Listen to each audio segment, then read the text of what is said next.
Okay, guys, so one of the biggest things from assessment that we want to look at is the presentation of the arches. So hopefully what you can see on this board is the bottom of a foot.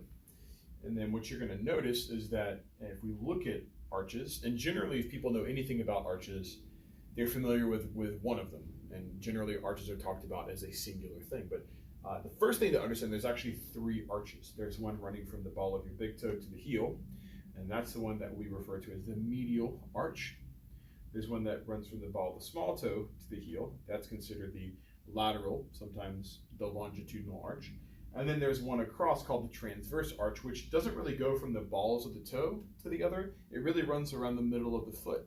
So if you're familiar with football at all, and you know about the injury that Cam Newton has had last year called a Lisfranc injury, well, the transverse arch runs right through the Lisfranc joint, which is right about where exactly where the metatarsals meet the tarsals, right? That's going to be your transverse arch.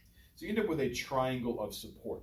Now, in essence, what these arches do, your lateral arch that runs along the pinky, that's designed to bear weight. So when you strike your heel on the ground, you should immediately fall that weight into your lateral arch, because the next phase is called pronation. So once you land on that lateral arch to bear the weight of your body, you're designed to roll through that transverse arch and into the medial arch to then collapse into the ground and absorb shock.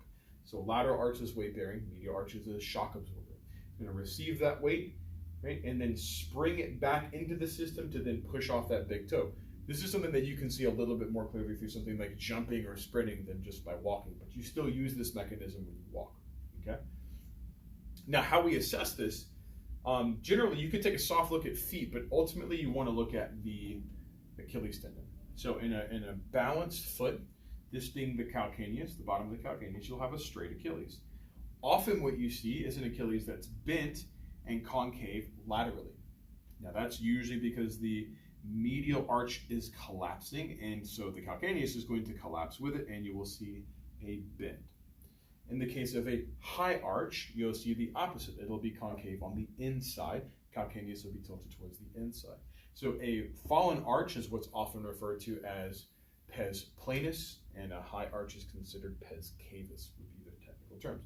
So if we look at Asher, what you might be able to see is that he's got a little bit of that presentation in his right calcaneus. So you'll see that instead of being straight, it does curve like this. So the outside is collapsing.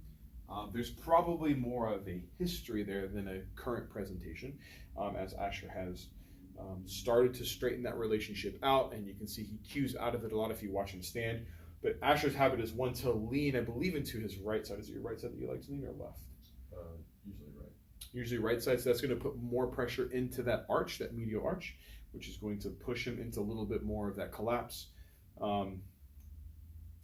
But it's definitely quite manageable. You'll see far worse. What I actually recommend you guys do is just Google pes cavus Achilles and pes planus Achilles, and you'll see some pretty extreme examples of what I'm talking about.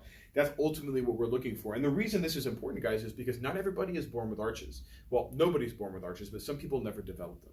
So we are really interested in assessing arches when somebody had them but has lost them. In the case where we get somebody who is a natural flat-footed person, we will often see that despite the fact that when you look from the front, the foot is obviously flat, the calcaneus is straight. So that's not someone that we would target the arches with and do the work on the bottom of the foot for, because they don't have any arch issues because they never had them to begin with. We're really interested in people that have arches that are starting to lose them, and that we're going to see through that Achilles. Then the second assessment piece, we're going to move to the table here. Okay, so Asher, if I can have you face up.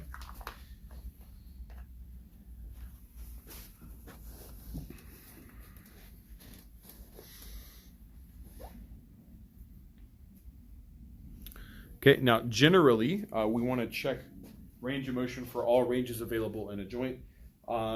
We do have one inverter, a very strong inverter here in tibialis posterior. So you can put that in an antagonist position by going into eversion. The problem is this, guys.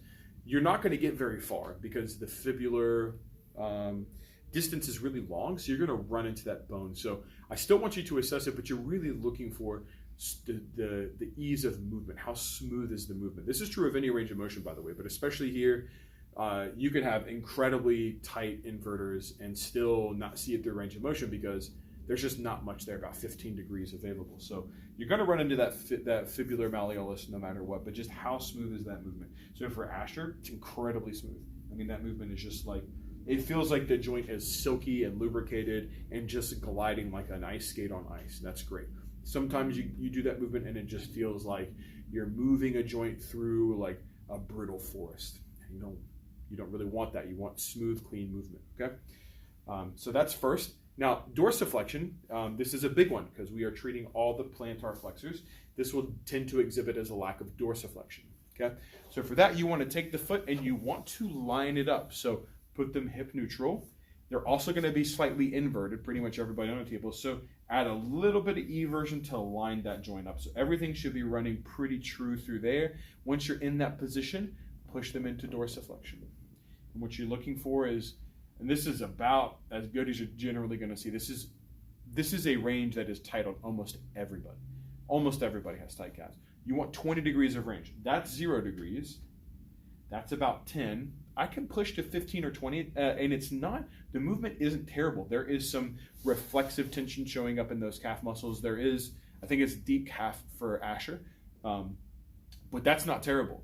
I mean, if we were looking at a session and we were looking for big issues to really draw us towards something, I'd be continuing to look for another red flag that might be a little bit greater than that. It's about 5 degree limitation here, which, for a joint like this is a little bit more important than, say, a 5 degree limitation in the hip, because there just isn't as much range here. 20 degrees of range in dorsiflexion, you're going to have about 70 in plantar flexion, so a total of 90 degrees in the sagittal plane. Whereas for a hip, you've got 135 degrees of flexion and 30 degrees of extension. So now you've got 165 total degrees of range, much more range there. So a 5 degree loss in 165 is less concerning than 5 degree loss in 90 degrees.